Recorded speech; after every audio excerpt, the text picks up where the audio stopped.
The sugar and the fat in the cakes that Rob loves so much are contributing to his colossal weight. I'm hoping that when he sees the sheer quantity of what he gets through, he'll think twice about tucking in the future. So Dr. Christian is going to show him just what makes up his favourite sweet treats before revealing the damage they could be doing to his body.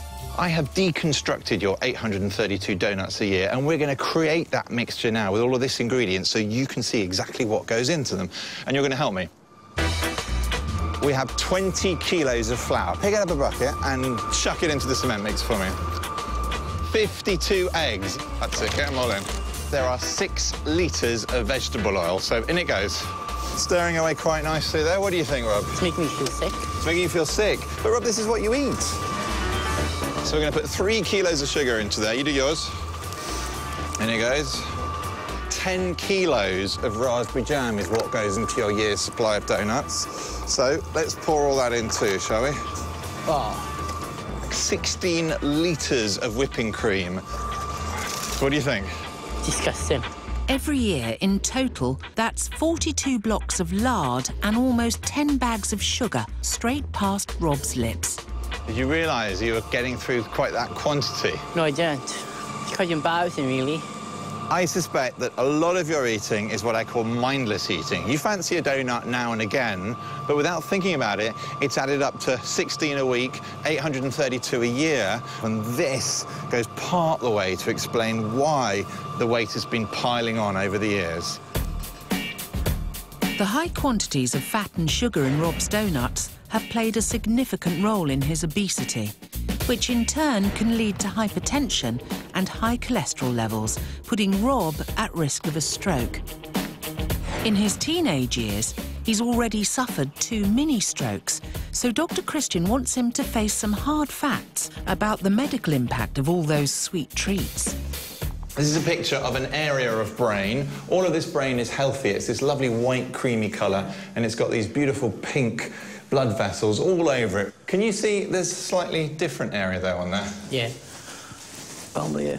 Yeah, and what's different about this area? It's all yellowy and gooey. Well, there's none of the pink vessels going into it at all, and that's because the main branch that would supply all this area has been blocked somewhere. For some people who have a clot blocking a blood vessel supplying an important part of the brain, that clot may never clear, and that part of the brain dies through lack of blood supply. If that part of the brain is on the outer cortexes here, then it's going to affect some sort of movement, and the most common thing you see is a paralysis, a droop of one side of the facial muscles, a paralysis of one side of the body, the arm, the leg. It can be extremely debilitating. You can end up being in a wheelchair and entirely dependent on other people to look after you. So it is really important that you change, Rob, because this could be a possible future for you if you don't. When I saw the section of the brain that had a stroke, it quite upset me. That could happen to me any time. Cake-loving Rob and food-averse Hayley are coming to the end of their first day of swapping diets to shock them into realising how unhealthy their portions really are. Hayley's last meal of the day is a double helping of Thai green curry with rice and cola, while Rob's meal is slightly less substantial, a slice of goat's cheese and a sour sweet. I can't believe how small you eat this. I was clearly just busy. Busy. Mm-hmm. Hayley got me basically an empty plate with a slab of goat's cheese of that size and a sweet about that size.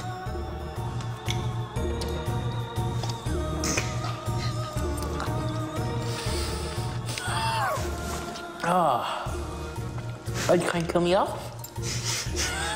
I think you are. Are you going to eat yours?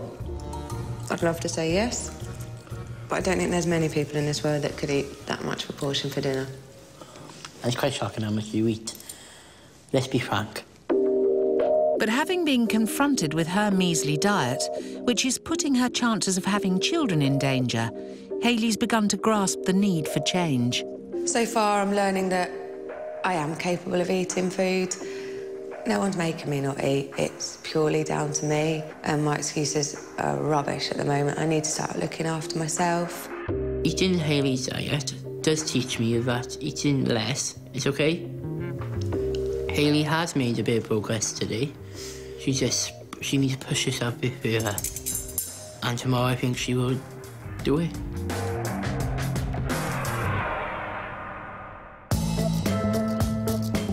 Morning. All right? Fancy some toast? It's day 2 in the feeding clinic, and while Rob sits down to a solitary cup of tea, Hayley attempts a sugar-loaded blend of toast with jam, 6 chocolate biscuits, orange juice and more cola. How are you enjoying your tea? How can you see this is energy to start today? I get that. It's not. It's rubbish. Yeah. I've always been taught breakfast is the most important meal, and you can't call this a breakfast. No. Hayley needs to eat more breakfast because basically when she drinks a cup of tea, no energy, no sugar, nothing in it. It's just pointless. After having my toast and stuff, I've started to perk up a little bit. So really strangely, in a completely backward way, it has shown me that breakfast does actually perk you up a little bit as well. My energy levels now have actually started to increase after breakfast, which is a really, really nice feeling. The penny seems to have finally dropped with Hayley that skipping breakfast every day is doing her more harm than good. But worried that Rob may still be in denial, Dr. Christians asked him to take a trip down memory lane to help understand the root of his unhealthy habits. I say the cakes come in round about year. How was school then? Were you bullied at all because of, you know, your weight here? Not bullied, but I was always part like the in crowd anyway. I was just like the joke. Okay. Play the joke on. Did you ever feel like the children were particularly playing the jokes on just you all the time? Yeah, I think so, yeah. Did that ever upset you? Yeah, it did actually, yeah. So people have upset you quite a lot, and you've obviously never faced it, really, have you? You've just instead just eaten cakes and things. Looking at the photos have been really helpful, and I unlocked something. I realised that people were treating me like the class clown. Dr. Christian pointed out yesterday that I was Mr. Nice all the time, and I need to start being more assertive. That'll mean cutting out the comfort-eating cakes and saying no to the huge portions. Speaking of which... Oh, my goodness. That's your lunch. And more cola as well, I see. Nice. Another salami stick isn't providing much consolation for Rob. His earlier reflections are still playing on his mind. Oh, you just don't seem as happy as you did earlier. I'm a bit worried about you, really. Some of it to do it, yeah, to be honest. What parts of it? Like the stuff I remembered from looking at one photo. How did you feel when that sort of dawned on you? More upset than anything, inside. Yeah, but you didn't want to go for a cake? No. See, that's quite a breakthrough in itself, surely. Yeah, it was a bit of a breakthrough, yeah. Rob is beginning to deal with the emotional triggers behind his eating habits. But sometimes problems with food can indicate a more complex mental disorder. Last year, we put 3 women with eating disorders on a course designed to snap them out of their dangerous eating habits. The course was created and supervised by some of Britain's leading eating disorder specialists. On the course was Emma Paul, whose anorexia seemed deeply entrenched. I'm constantly thinking about food all day. Every day, constantly in fear of it. Emma's weight had plummeted to as low as 5 stone, and she'd been hospitalised for 4 months before she took part in the course, led by dietitian Ursula Philpott. She was so malnourished, so depressed, so withdrawn. The eating disorder affects everything. It scares me to think how many years I've lost already. I want a life. 16 months on, and Emma's unrecognisable.